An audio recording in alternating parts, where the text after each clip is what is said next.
Hi guys, কি খবৰ? ভালনে? আপোনালোকৰ নিশ্চয় ভালেই। আজি ৰাতিপুৱাই ভিডিঅ'টো আৰম্ভ কৰিছোঁ। কি পাৰোঁ দিনটো দেখাম আৰু মোৰ ডেইলি ব্লগ হিচাপে লৈছোঁ। মানে ভাত বনোৱাৰ পৰা আদি কৰি দিনটো কেনেদৰে পাৰ কৰোঁ সেয়া অলপ দেখাবলৈ চেষ্টা কৰিম। এতিয়া মই ভাত বনাবলৈ লৈছোঁ। আজি কি বনাম দেখাম। দেখোঁতো অহাই নাই, আবেলিকে চাগে আহিব। অকণমানিক আইতাই শুৱাই আছে, আইতাক নেকি মায়ে শুৱাই আছে। ঠিক আছে, মই কি পাৰোঁ দেখাম। দেখিছে, আজি ছাগলী মাংস বনাম।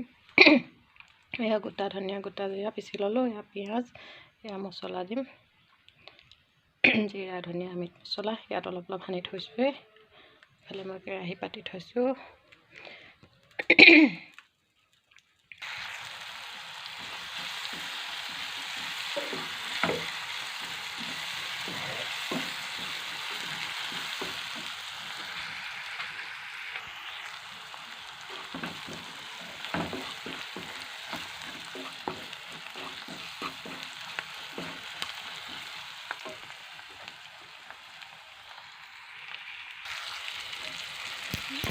ইয়াত দেখিছে মই মাংসটো ফ্ৰাই কৰি লৈছোঁ, কেৰাহীত দিলোঁ, ভাজি আছোঁ এতিয়া।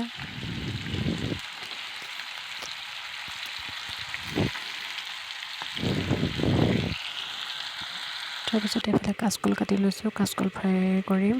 খাই বহুত ভাল লাগে কাচকল ফ্ৰাই। দিখু আমাক খুব ভাল পায়। ইয়াত দেখিছে মাংসটো প্ৰায় সিজি আছে। কুকাৰত দিম অলপ সময়ৰ পিছত। ইয়াত তেল গৰম হ'ল, মই কাচকল তেলত এৰি দিলোঁ।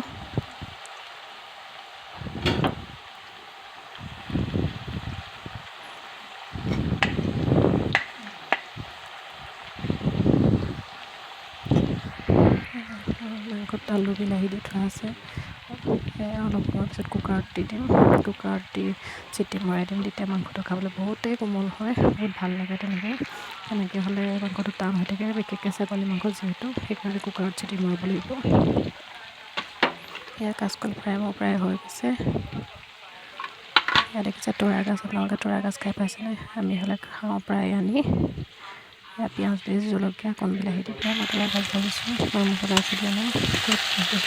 ইয়াত দেখিছে কুকাৰত মই মাংসটো বহাই দিলোঁ। বহাই দিয়া দেখুৱাবলৈ নহয়, এতিয়া কেইটামান চিটি মাৰি দিম। 5-6টামান চিটি মৰাই মাংসটো আকৌ মই নমাই দিম। ভাজি আছোঁ তৰা গাছ, খুব ভাল লাগে তৰা গাছ খাই। ইয়াত কণ বিলাহী, আলু, পিঁয়াজ, জলকীয়া, তেল দি ভাজিছোঁ মানে বেছিকৈ।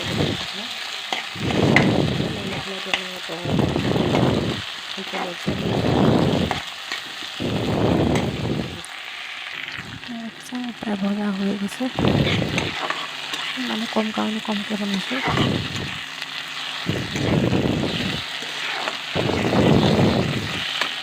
এয়া দেখিছে ছাগলী মাংস হৈ গ'ল। মই কুকাৰৰ পৰাই বাতিত লজুৱাই দিলোঁ। আজি ৰাতিপুৱাৰ খানা আমাৰ এয়াই। এয়া তৰা গাজৰ ভাজি হৈ গ'ল। এয়া মায়ে মানে আজি ছাগলী মাংস নাখায়, মাৰ কাৰণে নিৰামিষ। কাচকল ফ্ৰাই, আলু ভাজি আৰু সেয়া তৰা গাজৰ ভাজি আৰু দালি। আমি মাংস দি খাম। আমাৰতো দেখুওৱা হোৱা নাই, মালৈ আগে বাঢ়ি লৈছোঁ, সেইকাৰণে মা পটকৈ দেখুৱাইছোঁ। মইতো একেবাৰে লাষ্টতে পাওঁগৈ চবকে খুৱাই মেলি, সেইকাৰণে এতিয়া যিখন আগে বাঢ়িলোঁ সেইখনকে দেখালোঁ। সেয়া অকণমান আমাৰ পোৱালি খেলি আছে, ক'ত যোৱা? আহা। তাৰ গাটো ইমান ভাল নহয়, মানে সেইকাৰণে ইমান ভালকৈ খেলিব পৰা নাই।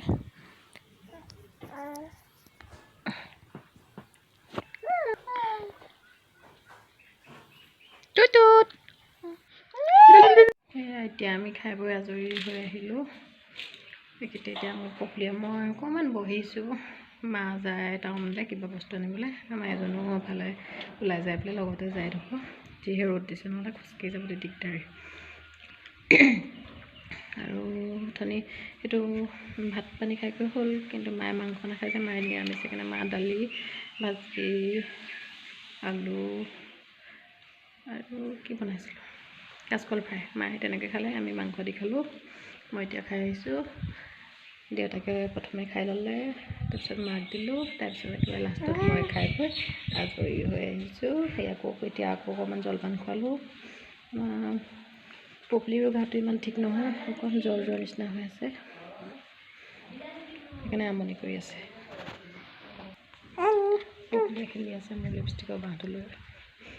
অকণমান সময় আৰু আমনি নকৰাকৈ আছে।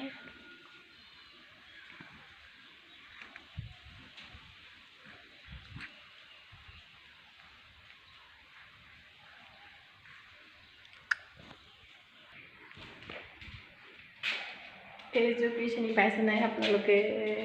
তাঁতৰ শাল আমাৰ ৰেডি কৰা হৈ গ'ল। মা আছে, মায়ে তাঁত লগাব ইয়াত, আমাক লগাই দিব বোলে।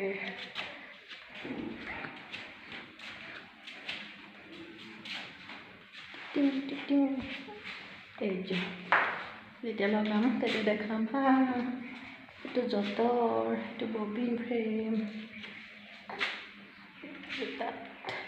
তাঁতশাল।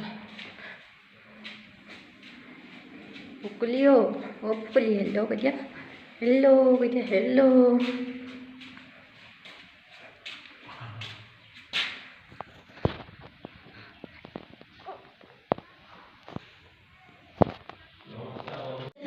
এয়া পপলি আমাৰ আইতাই পপিল ল'ব পৰা নাই, ইও আহিছে আইতাৰ লগত সহায় কৰি দিবলৈ। মোৰ ওচৰলৈ নাহে, সি আইতাকৰ লগত সেয়া চকা ঘূৰাই আছে। আহা আহা, নাচায় মোক।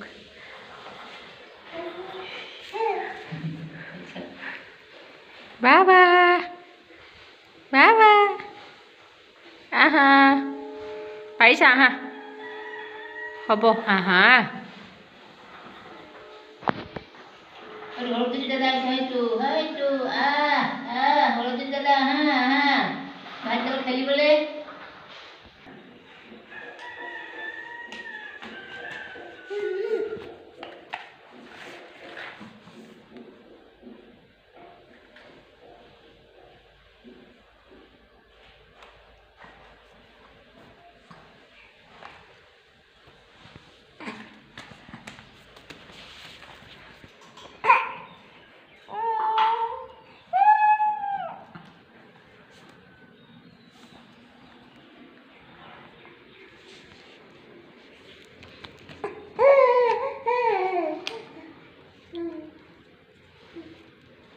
কৈ গ'ল, ৰ'বলৈ নাই আৰু।